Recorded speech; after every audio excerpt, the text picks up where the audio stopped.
Aí ele chegou até mim, colocou a mão no meu ombro e falou: senta. Eu falei: pronto. Ela morreu. Eu sou uma mulher de fé, mas sou uma mulher explosiva. Igual Ah, meus amados amigos do nosso canal do YouTube. Muito obrigada por vocês estarem aqui de novo conosco. Hoje a gente tem um vídeo muito especial para vocês. Vocês, a semana passada, tiveram a oportunidade de conhecer a história de uma mulher incrível, Joana Alcântara, a mulher que viveu muitos milagres e continua aqui viva, saudável e bem. Hoje nós temos algo muito mais especial. Nós temos as filhas dela, a Zil e a Nil, minhas amadas amigas, para falar com vocês junto com a Joana. E elas vão contar para vocês como é que foi para elas viver com a mãe delas, todas essas coisas incríveis que aconteceram com a Joana. Nil, Zil, Joana, sejam muito bem-vindas, minhas amadas. Obrigada. Nossa, apareceu até dupla sertaneja, a Zil e a Nil. Adorei. obrigada, Joana, Vânia, pela muito oportunidade. obrigada, viu?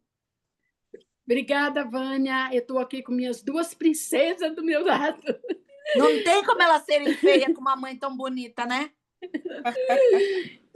E elas vão compartilhar um pouco da minha história. Exato. Elas são testemunhas dos milagres que Deus fez na sua vida. Sim, Por isso que elas milagre. estão aqui falando com a gente hoje. Ok. Para a gente ajudar as pessoas a entenderem. Porque às vezes você pode passar com uma mãe um grande desafio. Mas vamos ouvir o que as meninas têm para falar para vocês, junto com a mãe, para a gente entender como a gente pode se beneficiar com grandes desafios e problemas difíceis na nossa vida. Tá bom? Ok. Ok. Nil e Zil, eu tenho uma pergunta para vocês. Lógico, cada uma vai responder de uma vez, né? A gente vai ouvir as duas e depois a gente vai falar com a Joana de novo. A minha principal pergunta para vocês, meninas, é a seguinte: o que viver todos esses desafios de quase perder a mãe, de a mãe quase morrer, e lá, e uma hora é um câncer, uma hora é um transplante, papapá. Como que isso impactou ou mudou a vida de vocês de maneira geral? Posso falar? Ou a Zil? Zil, você primeiro. Qualquer uma das duas. É que a Zil é já coach, então ela começa. Tá bom, obrigado pela honra de começar e responder essa pergunta. Essa pergunta, Vânia, é profunda. É profunda porque acho que só o impacto de uma mãe, né, de você ver uma mãe passar por problemas seríssimos, onde ela realmente estava na beira da morte, né? Ela estava na porta da morte. Na verdade, o que levou ela até o transplante, né? Naquela situação, naquela semana do transplante, foi uma situação onde eu, como filha, eu vi a porta, literalmente, a porta da morte. Eu não tenho uma palavra melhor para isso, porque na verdade talvez isso é mais informação ainda sobre a semana passada. Então eu estava levando ela para uma consulta, né, em um dos hospitais, acompanhamento, na verdade. E aí ela foi fazer um exame e o médico, e geralmente ela faz, entre o exame e sai, realmente era um exame invasivo, porém a gente sabia que ela faz o exame, dali umas 2 horas ela está saindo para a sala de recuperação. E minha mãe não saiu. Quem saiu foi o médico, o doutor Silva. Aí ele chegou até mim, colocou a mão no meu ombro e falou: senta. Eu falei: pronto. Ela morreu na mesa da, né, do exame, porque era um exame invasivo. Então, eles sempre falam: olha, esse exame a gente vai entrar, tal, pode ser que frature uma veia, uma artéria. Anyways. E ele falou, na hora que ele falou, senta, eu falei, nossa. Eu realmente pensei, eu falei, ele vai falar, olha, ela morreu na mesa do exame. Aí ele falou para mim, olha, o negócio está muito sério. Sua mãe tem que ser levada nesse momento diretamente para internação no hospital principal. E ela precisa de um transplante, ela precisa de um coração novo, tipo, não tem mais volta. Porque você imagina, Vânia, que foram anos de procedures, né, de procedimentos, anos de exame, de, né, troca de válvula, de cirurgias, anos ali, tentando realmente salvar aquele coração e estender a vida dela. Até que chegou aquele momento onde, putz, agora o negócio é sério. Então, naquele momento, eu vi o outro lado, tá? E aí eles colocaram na ambulância, levaram para o hospital. Eu me comuniquei com os meus irmãos. Então, acho que só isso, só você passar por isso com um pai, com a mãe, com alguém que é realmente, né, uma pessoa, um pilar na sua vida, já te transforma, porque você tem que ter fé que há continuidade de vidas além daquilo. Porém, com a minha mãe, foi muito mais do que isso. Ainda mais do jeito que foi, né, Zil? Porque você vai levar seu pai e sua mãe para um exame e acha que vai pegar a pessoa e voltar para casa. Aí o médico Exato, chega e fala: Ó, vem aqui, senta aí, que a sua mãe, se não tiver um coração, vai morrer. Nossa. exato. Foi muito, né, muito brusca, uma notícia muito forte ali. Mas eu entendia já algo sobre minha mãe, que ela era uma mulher de fé. E olha, eu falei que eu não ia chorar. Não vou colocar rímel. Eu não vou chorar, eu não vou chorar, não vou chorar. Essas lágrimas aqui são de admiração. E então ela sempre foi mulher de fé. Não tem nada na minha vida que nenhum desafio que eu passei, que eu busquei o conselho da minha mãe, o que eu busquei a ajuda dela, que com oração, com jejum, com fé, com conselhos, eu não consegui sobrepujar, não tem nada, eu não tenho nenhuma história. E falando dela mesmo, da pessoa dela, uma vida regada de fé, uma vida liderada pela fé, uma vida onde a fé é sempre a primeira resposta, sempre. Não tem desafio, não tem dificuldade onde ela ela dissesse isso não vai dar, né? Ela sempre foi, não vai dar, a gente ora, a gente jejua, a gente se junta, Deus está à frente de tudo e, né? Então, naquele momento, apesar de eu estar ali realmente olhando, né, a porta da morte, como eu coloquei, eu sabia que a fé dela, a fé em Deus, a fé em Jesus, a fé na própria missão dela, iria realmente ser algo que abriria uma janela para o milagre. Então, para mim, foi algo assim que fortaleceu demais a minha fé. Foi algo que hoje eu posso falar, nossa, eu sei que nada é impossível. E, e esse legado, né, que ela deixou, porque até hoje eu penso, eu falo, nossa, se essa mulher tivesse morrido, todo mundo aqui estava acabado, porque a vida dela antes disso já era servir. Depois disso, ela tá. Onde que tá minha mãe? Ela tá ajudando a Nil com isso. Ah, não, agora ela tá na Vanessa, tá ajudando com a Nenê. Ah, não, ela foi na Zil, a Zil precisava não sei o quê. Ah, não, agora ela tá na Heather, ela tá fazendo isso. Ah, tá na casa de uma amiga. Todos, se você pegar o telefone aqui e tentar falar com essa mulher qualquer hora do dia, ela vai estar ajudando alguém. Essa é a vida dela. E eu já cheguei a pensar nisso. Não, recentemente, semana passada. Ela estava aqui na Califórnia, voltou para Utah. Eu falei: imagina se minha mãe não estivesse na Terra. Tipo, a ajuda que ela dá para todas nós, para todos nós, para todos, para todos. Eu tenho muitas histórias. Eu sei que esse não é o momento de compartilhar as histórias do serviço dela. Eu falei: é por isso que ela tinha que ter um coração novo. Porque como que a gente ia Um fazer coração de um jovem de 20 de anos, um só jovem para de 20 lembrar anos? aqui. Exato. Exato. Então, esse é um pouco, realmente tem muita coisa, né, que a gente pode falar. Porém, isso é um pouco do que é estar desse lado, né, sendo filha, testemunhando tudo isso e passando por tudo isso, né? Então, Nil, o que que você pode adicionar? Agora vamos ver. Eu quero ouvir a Nil. Oi, é Quer um que eu prazer. repita a pergunta, meu amor? Não, eu entendi a Tá pergunta. bom. É um prazer ter essa oportunidade de estar com minha mãe, e que é uma grande mulher, né? Que é uma mulher de coragem, fé, e é muito brava também, viu? Vocês vão pensando que a gente não sofreu na mão dela, não. Porque a gente sofreu. Todo mundo conhece a varinha da estante. Eu não sofri, de verdade. Ai, então, obrigada, Vânia, pela oportunidade de estar no seu canal, né?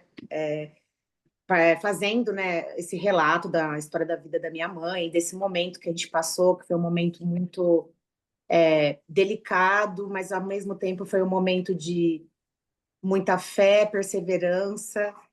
E também foi um momento também de desespero. Eu não vou falar Claro. para você, porque assim, a Zil, ela é mais centrada, né? A Zucélia e o Orivelto, eles são bem diferentes de mim e da Vanessa, porque o Orivelto, ele é uma pessoa muito forte para coisas grandes. Vamos supor, uma pessoa morreu. Ele não consegue não ajudar as pessoas daquela comunidade, mas ele consegue ficar forte. Ele tem uma elevação maior para lidar com coisas pesadas, com morte, com doença. Ele é um espírito muito doce. Então, acho que o Senhor fez com que ele tivesse esse poder de conseguir também, pelo sacerdócio, ter esse equilíbrio, de poder ser forte nesses momentos. A Zucélia, ela é uma pessoa assim que ela é muito sensível, mas é uma mulher de muita fé. Então, ela tem muita fé. Então, nada bate a fé dela. O problema é grande, mas ela vai lá e a fé dela continua. Eu sou uma mulher de fé, mas sou uma mulher explosiva. Igual. A Vanessa também. A Vanessa é uma menina, assim, fantástica. Ela tem muitos talentos. Ela parece, às vezes, ser a mais velha, não parece ser a mais nova. Porque ela é muito proativa, ela é muito para frente nos negócios. Ela é, sabe, muito vaidosa. Ela tem um outro tipo de jeito de tratar as coisas. Então, assim, a priori, quando eu vi, a Zucélia mandou a mensagem para mim por text, né? Porque a Zucélia estava no hospital, se eu não me engano, era muito ruim o sinal. E eu falei assim: ah, deve ser alguma piada, eu não queria acreditar naquilo, né? Como assim minha mãe tá indo para ver esse transplante de uma hora para outra? Ela só ia fazer um exame simples. E aí, daqui a pouco, ela tá lá na emergência para fazer um transplante. Minha cabeça, na verdade, não quis entender aquilo. Aham. Principalmente porque eu tinha um pai muito doente na época. Então, para mim era muito difícil messar isso, porque eu tinha um pai internado com demência no Brasil e uma mãe prestes a fazer uma cirurgia de transplante cardíaco. Então, a minha cabeça, ela ficou assim muito vulnerável. Eu não conseguia entender a situação. Eu não tinha maturidade para a situação, eu acho. Acho que essa é a palavra. Eu não tinha muita maturidade para a situação. Porém, depois eu conversei com meus irmãos melhor, tudo. Vim conversar com o Orivelto. Eu falei assim, eu sinto que eu tenho que ir para ajudar. O Orivaldo pegou e falou assim, eu não iria, porque você tem duas crianças, né? Você tem o Miguel e tem a Lara. O Miguel é difícil, a Lara mais ainda. Aí você vai estar numa situação, talvez, que você não consiga ajudar, mas meu coração queria ir. E eu fui contra todo mundo. O Orivelto não queria, meu marido não queria, ninguém queria, mas eu fui. 15 horas de carro sozinha com duas crianças pequenas, e eu fui para Califórnia. E chegando lá, o que eu mais queria era ficar perto da minha mãe. Porque eu falei assim, eu não sei o que vai acontecer, eu não sei o que vai explodir nisso. Então eu quero, quanto mais eu poder ficar perto da minha mãe, eu quero. E as minhas irmãs estavam exaustas quando eu cheguei, porque já fazia alguns dias que ela estava à espera do transplante, à espera do coração. A Zucélia não tinha nem mais olho, assim, uma cara pálida, sem dormir. A Vanessa muito cansada, porque elas estavam revezando no hospital. Elas não deixaram nenhum momento minha mãe sozinha. Porque elas, principalmente porque minha mãe não sabia o inglês, e principalmente porque elas queriam acompanhar aquele momento, porque a gente não sabia o que ia acontecer, ninguém sabia o que ia acontecer. Até porque quando uma pessoa tem necessidade de ter um transplante de coração, porque senão vai morrer, igual o caso da sua mãe, por causa das chagas, o maior desafio aí é esperar um coração compatível para que. Então, imagina vocês esperando isso, né? E o estresse que isso causa. É um estresse emocional muito grande, e as minhas irmãs tinham um compromisso de trabalho. Tanto a Zucélia quanto a Vanessa trabalhava, e eu era a única filha que não trabalhava. Então, para mim, no meu subconsciente, eu tinha a obrigação de estar lá ajudando as minhas irmãs, eu tinha a obrigação de estar lá apoiando a minha mãe. Mas era difícil por causa das crianças. Minhas crianças, quem conhece, sabe que não são fáceis, né? Hoje estão maiores, tudo, mas não é muito assim fácil estar com crianças pequenas numa situação dessa, né? Porém, eu fui para o hospital, comecei a ficar mais no hospital que minhas irmãs. A gente revezava às vezes, só que minhas irmãs tinham muitas coisas pendentes, então eu acabei ficando mais no hospital e gostando daquilo. Porque eu falei assim para mim mesma, nossa, que oportunidade que eu tô tendo, né? De estar ao lado da minha mãe sem saber se eu vou ficar mais tempo com ela. Então, cada minutinho que eu ficava com ela era uma honra para mim estar ali, né? E aí, o coração chegou muito rápido. O milagre, né? O Porque milagre. O Orivaldo havia dado uma bênção, né, na minha mãe, e ele falou na bênção que esse coração ia chegar rápido. uau! Ele falou, esse coração vai chegar muito rápido. E realmente, minha mãe, por ser imigrante, por ela ter chagas e por também ela precisar de ter um coração com sangue dela, era muito difícil. Se eu não me engano, é O negativo, Zil? Eu não lembro. Eu não lembro se é O negativo. O sangue da minha mãe não é um sangue raro. É o meu sangue, hein? Joana, tamo aí. Ela e o Orivaldo têm um sangue raro. Eles são doador, acho que universal, mas eles não podem receber de Só qualquer pode pessoa. receber o seu. E isso faz com que fique mais difícil achar um coração compatível. E esse coração chegou. Quando esse coração chegou, a alegria nossa foi tão intensa. Eu não sei com palavras exprimir para você o que a gente sentiu naquele momento. Porque a gente sabia que era um milagre. A gente sabia que era a mão de Deus. Principalmente porque a minha mãe não era americana, sabe? Então a gente pensava, qual que vai ser a prioridade nisso? Né? A gente está num país que não é o nosso país. Mas o médico dela era maravilhoso. Ele foi um médico assim que virou, de verdade, eu acho que ele virou o pai e hoje ele é o filho da minha mãe. Oh. Porque ele foi assim uma pessoa assim excelente, assim uma pessoa que não fez distinção de nada e apenas só queria ajudar a minha mãe ter a vida dela de volta, porque realmente estava acabando a vida dela. Uhum. Então o coração chegou, quando o coração chegou, mais oração, mais jejum. Minha mãe é mulher de muita fé, mas ela estava muito fraca, ela estava com a fé dela firme, mas você percebia já o abatimento no rosto, você percebia que o corpo dela já não estava conseguindo fazer as coisas da forma correta, porque o coração estava com 10% só. Nossa. Então, assim, o médico falava que com 10%, às vezes a pessoa já não sobrevive. Uhum. E ela conseguiu esperar esse coração chegar. Então, para mim, isso já é um milagre. Ela ter ficado esse tempo para esse coração chegar, né? E quando o coração chegou, a gente jejuando, orando, tudo com muita fé. Eu tive a oportunidade de estar lá no momento da cirurgia. Para mim, aquilo foi o pior momento da minha vida, de verdade, porque ela foi e eu não sabia se ela ia voltar. Então, para mim, foi muito difícil, porque eu ficava pensando assim: nossa, meu pai tá lá, minha mãe tá aqui, e o que vai acontecer? Porque eu acho que o pai e a mãe, eles são como se fosse nosso alicerce na Terra, sabe? Claro, cada um tem a sua vida individual, mas nossos pais, eles criam raízes que nos dão força, né? Então eu ficava pensando, será que eu vou ouvir de novo uma bronca da minha mãe? Será que eu vou poder de novo pedir para ela fazer o pão dela, porque o pão dela é maravilhoso, a sopa e todas as coisas que ela faz na cozinha que são muito boas. Eu pensei mesmo na comida, porque ela cozinha muito bem e ela sempre tá fazendo isso pra gente. E foram lá horas de transplante, horas e horas. Foi muito demorado, não é uma cirurgia rápida, é uma cirurgia extremamente longa. E depois ela retornou. Quando ela retorna, eles não deixam a gente ter contato com ela por um período, porque ela está com a imunidade muito baixa.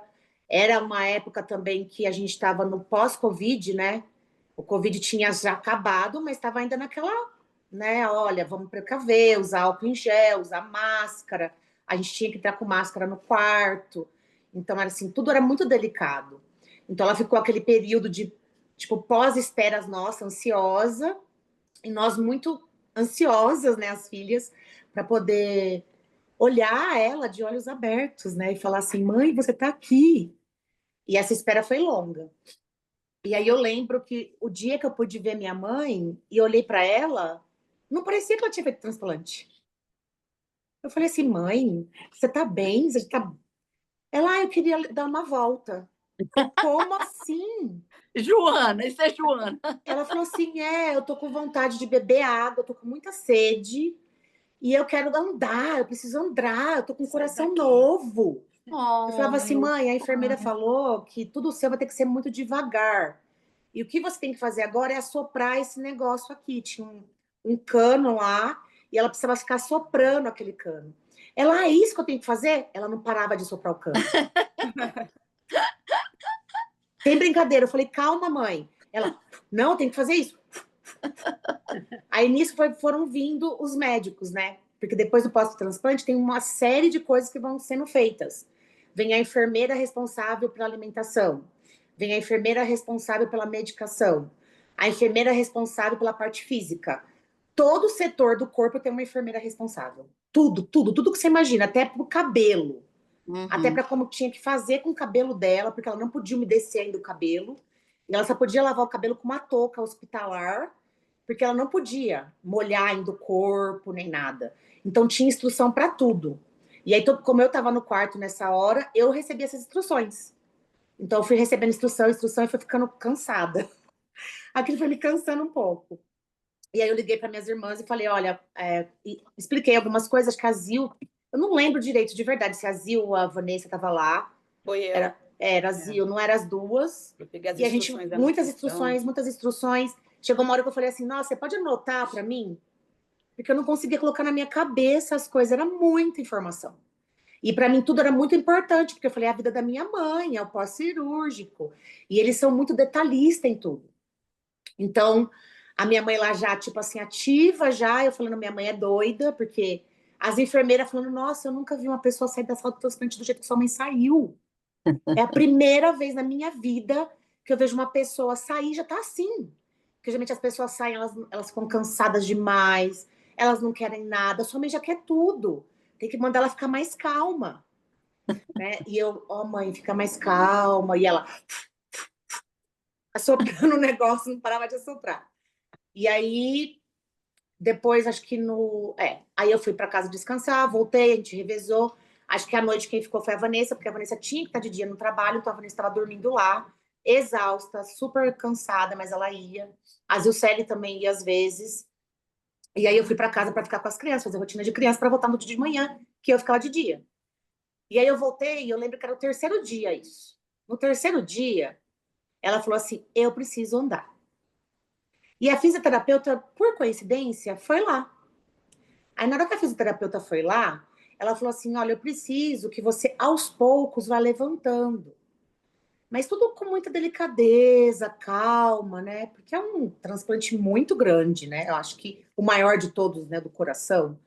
Então, você vai erguer a perna devagar, você vai devagar, e devagar a gente vai fazendo as coisas. Ela falou assim: não, tem um andador? Aí a moça falou assim: tem, porque você acha que você tem possibilidade de hoje já conseguir caminhar? Ela tenho. Aí a fisioterapeuta foi lá, eram duas, acho que fisioterapeuta, pegaram o andador, ia com muito cuidado, colocando a minha mãe no andador, foram até o corredor do hospital, falando: olha, a gente está atrás de você, sua filha também está aqui, a outra pessoa também está aqui, 3 pessoas te cercando, qualquer coisa a gente pode te segurar, respira, a respiração tem que ser devagar. Essa mulher andou quase 3 vezes, dando volta no corredor, no terceiro dia.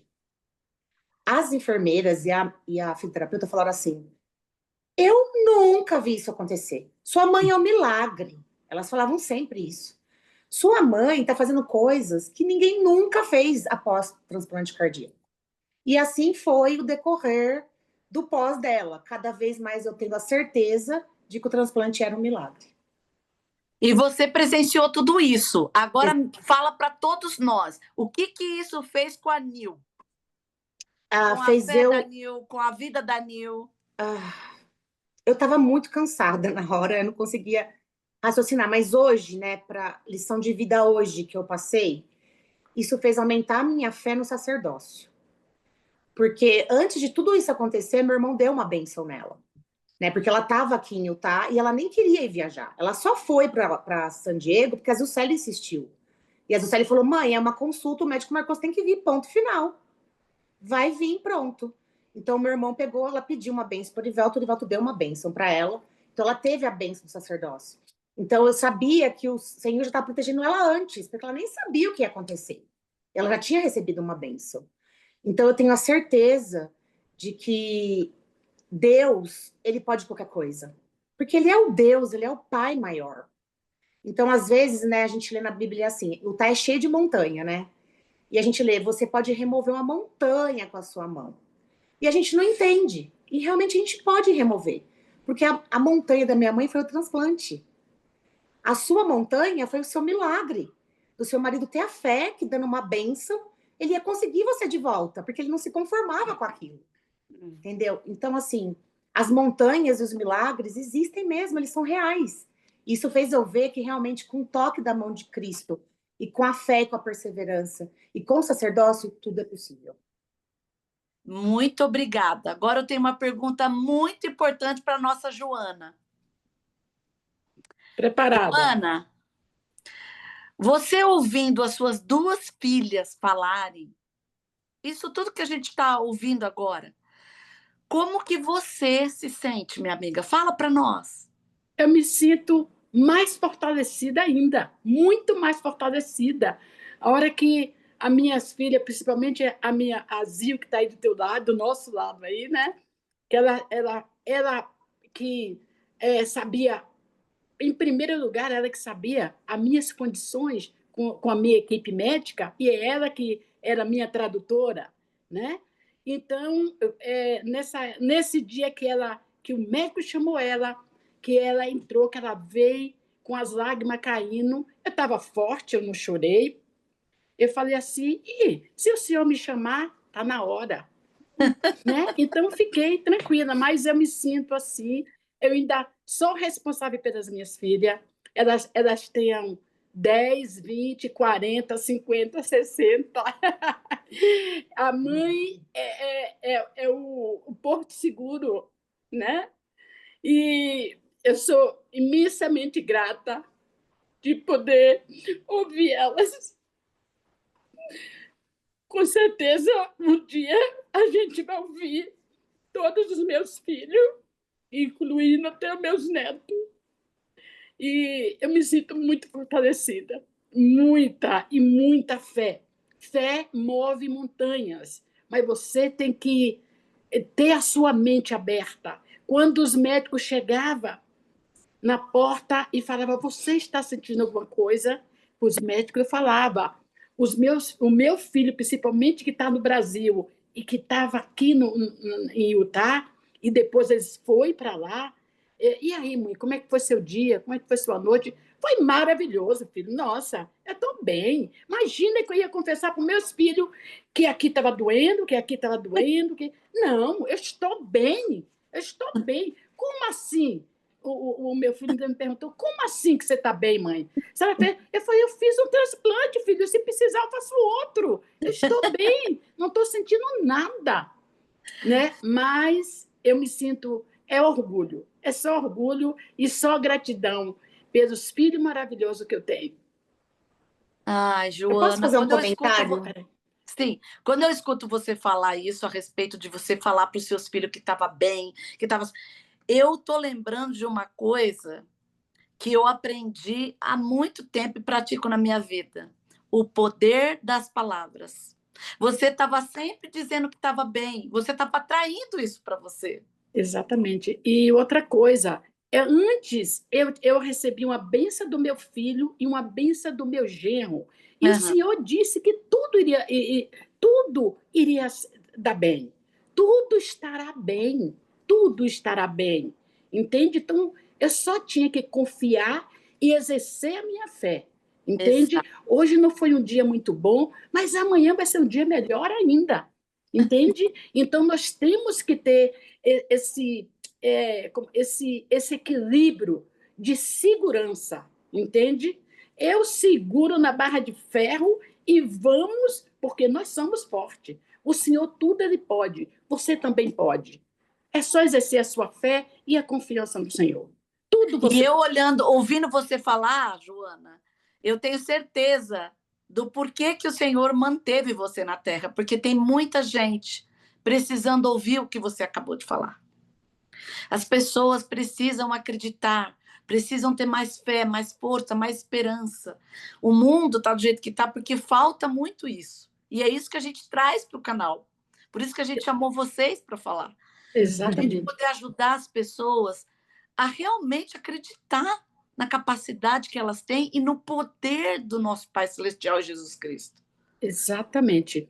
Vânia, antes de eu fazer o meu transplante, eu passei por vários, como eu já disse, vários. Mas antes de vir o meu coração, achar o meu doador, eu passei por várias outras coisas que eu podia usar, um aparelho que um pesava 8 quilos, outro pesava não sei quantos quilos, a Zil lembra, e eu falava, nossa, mas eu vou ter que andar com isso aqui na cintura até quando? Entende? Se seu coração não chegar, a gente vai ter que fazer esse procedimento, entende? E eu não me desesperei nem um minuto. Eu sempre falava. Quanto tempo de espera para esse coração, gente? Do momento que o médico falou até o... Acho que a Zil vai saber melhor. Não, eu sei. Sabe? Eu sei. Eu fui internada dia 1º de junho, 1º de junho de junho de 2020, nessa consulta que eu estava com a Zil, que eu saí daqui de Utah para ir para a Califórnia, e meu coração chegou, eu acho que dia 13 ou dia 14, que nós recebemos a notícia que tinha chegado o meu coração, de um jovem de 20 anos. Nossa, muito rápido. E dia 17 de junho foi o meu transplante. Dia 22 de junho, nós comemoramos o meu aniversário dentro do leito do UTI. Uau! Dia 1º soube que ela ia morrer se não tivesse coração. Dia 17 fez a cirurgia e celebrou o aniversário dia 22. Gente, os dois, né? Os dois, eu nasci dia 17. Eu nasci dia 22, eu nasci. E foi muito milagre. Que é isso, Joana? Eu já nasci sem vida, né? Já nasci quietinha, né? Entende? Então é isso, gente. O que é que nós temos que fazer? É realmente compartilhar com o público e dizer que tudo acontece. Tudo acontece na sua vida. É só você não se entregar. Não se entregue. Posso falar uma coisa que eu lembrei? Vamos lá. Que minha mãe falou para mim depois do transplante. Ela estava na sala e eu perguntei para ela o que ela tinha sentido, se ela sentiu alguma coisa na sala. Ela falou assim que ela lembra que começaram a colocar muita coisa em cima dela, muita. Ela falou, nossa, eu senti um peso que parecia que estavam colocando cimento em cima de mim. E eu estava muito gelada. Ela falou, porque a sala tem que ser totalmente gelada para não ter bactérias, essas coisas. Né? Ela falou, é muito fria a sala. E aí ela falou assim que ela escutou um barulho como se fosse assim, de 3... ela falou assim, 3 sinos, ela falou. 1, 2, 3. Na hora que ela escutou esses 3 sinos, ela falou que não lembra mais nada. Só que daí ela lembrou que ela foi para um lugar que era maravilhoso e ele era todo claro e tinha uma grama linda e ela não queria voltar. Aí ela falou assim, olha, o lugar que eu estava era tão bom, o sentimento que eu tinha lá era tão bom e as pessoas eram tão boas e eu conversei com muitas pessoas, mas eu não lembro quem que eram essas pessoas. Só que daí, na hora que terminou, eles queriam que eu voltasse. Eu falei, não, eu quero ficar aqui, eu não quero ir, porque aqui é muito bom. E ela falou assim que uma pessoa pegou ela e levou ela de volta, falando que ela tinha que voltar, mesmo ela não querendo vir. E a pessoa levou. E o que eu acho interessante é que antes dela ter essa visão, ela escutou 1, 2, 3. Então isso fez, pra gente que é membro da igreja, muito forte, entendeu? Porque faz a gente lembrar algumas coisas. E eu tenho certeza que ela transcendeu o véu. Que ela pôs o pé lá, no paraíso. E quem quer voltar do paraíso? Ninguém. E ela não queria voltar. Exatamente, isso mesmo. Mas um dia eu vou estar no paraíso, mas ainda quero ficar aqui nessa terra. Eu ainda tenho muito o que fazer aqui. Nós precisamos de você, Joana. Nós precisamos de muitas Joanas. Muitas. Gente, a gente não tem mais tempo, mas eu ficaria nesse papo umas 2 horas. Tem muitas outras coisas. Eu tenho que dizer, só para vocês 3, Muito obrigada por vocês terem se disposto do seu tempo, parado sua vida, para a gente fazer esse canal, para que a gente possa ajudar os filhos de Deus que vão assistir isso. Se vocês puderem compartilhar com as pessoas que você ama, você que está assistindo aí, puder compartilhar com alguém que você acha que vai se beneficiar disso, compartilhem. Eu agradeço demais, Nil, Zil, Joana. E se você conseguir outros filhos, a gente faz outros, tá bom? Ok, com certeza, com certeza. Obrigada, gente. Obrigada, gente. Vânia. Obrigada, Vânia. Beijo para todos. Amo vocês. Vamos à frente. Tchau. Tchau, tchau.